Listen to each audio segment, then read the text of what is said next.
iyo isagoo ku dhawaaqaya xanuuno aan weli dunida ka dhicin sida COVID-8 maynaan maqal weli madaxweynaha iyo cid kale ka maynaan maqal sidaas darteed madaxweynaha waxaan leeyahay madaxweyne dadkaaga ixtiraam adduunka oo dhan COVID-8 baa sanadii soo socday saameeyay mar kale madaxweynuhu isagoo ka hadlaya deegaanka Agabar waxa uu dadka reer Somaliland u kala qaybiyay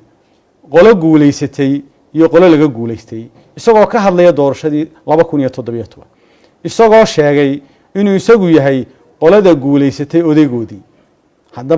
hadda waa muusihii aynu islahayn qarankan Somaliland buu oday u wadaya bal waa yaabe ma qolo oday u yahay qoladii guuleysatay oo odayga u ahay aynu wax walba iyaga hormarayno gacan walaatino ka daba tagno bishii June 2020 madaxweyne Muuse oo wareysi siinaya VO-da waxa uu sheegay inay dhisayaan wado laami ah oo isku xidhi doonto Somaliland iyo Djibouti hadda intii Somaliland uu ka gudbay odaygu wixii Djibouti iyo Somaliland oo isku xidhi doona taasoo soo dhexmari doonta Boorame maanta oo laga joogo 4 sano iyo siyaado miyaa wadada aragteen ama wax hadal haya maqasheen wada kale oo ku jirta initiative-ka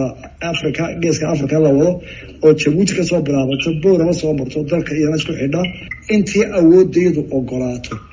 oo dadku isku duuban shacbiga dawladba ay wadaan baanu wadnaa xisbiga kulmiye waxa uu ballan qaado buugiisa ku qoran oo Muusana uu fagaare ka sheegay xilligii uu musharax ahaa inay dhisayaan garoonka diyaarada ee Burco 4 sano iyo 3 bilood miyaa haysaan isna lama hayo waxay bashaacadu bilaabmay wixii bilaabmay way dhamaayeen marka qaranku uu dhamaanaya waxaan soo muddo ku dhamaanaya way tiyaal dedejiyo su'aashtaas oo kale waxa kale oo aad maqasheen isagoo madaxweynuhu meel fagaara ah kale dalkeena intaas oo tan oo macdan karbohaydrayda ayaa ku jirta Soomaalidu waxa loo waa inta macdan adduunka jirta bay ku leedahay hadday tahay macdan dhagaxa iyo hadday tahay carbohydrates Musabbixi waxa uu ballan qaaday inuu dhismaha bridge-ka saddexaad ee Burco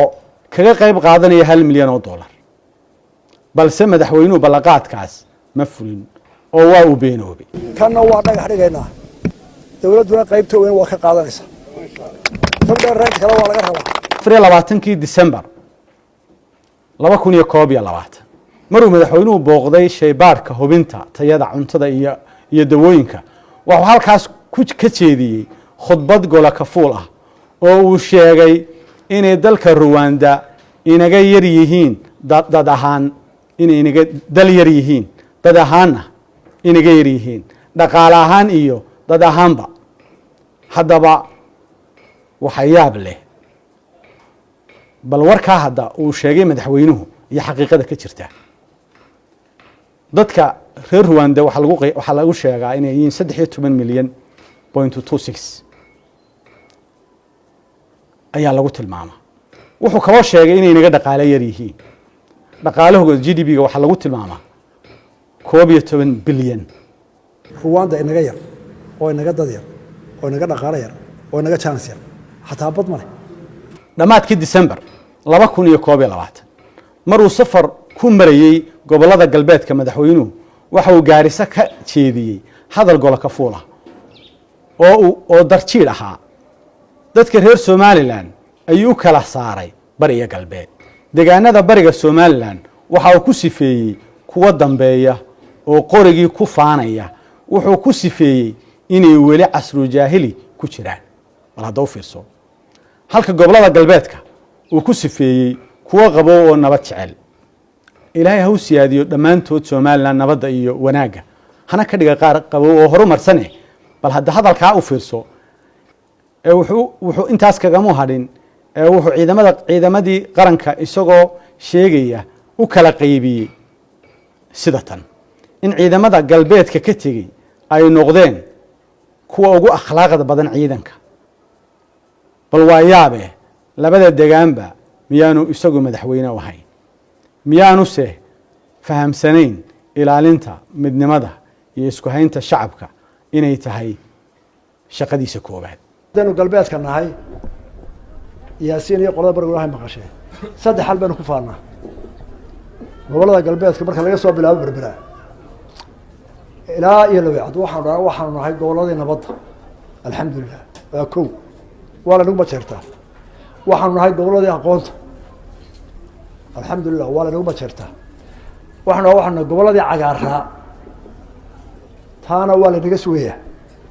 innaga gobollada galbeedka waxaa tusaale ah oo sharaf u yeelay oo laydinku ixtiraamaa oo ninka beri jooga adhijirtiisa iyo odaygiisa iyo sheekhiisu waa idinku ammaanayaan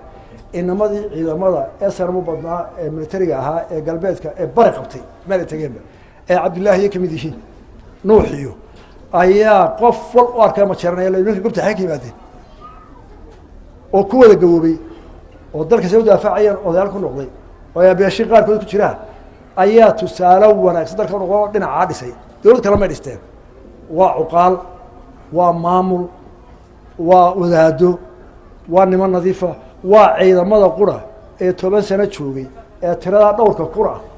meesha ku jooga ee wali reebari ka sheegan wax alliyo wax ciidan lagu xantay iyo wixii ciidan lagu jiray nin baa la dilay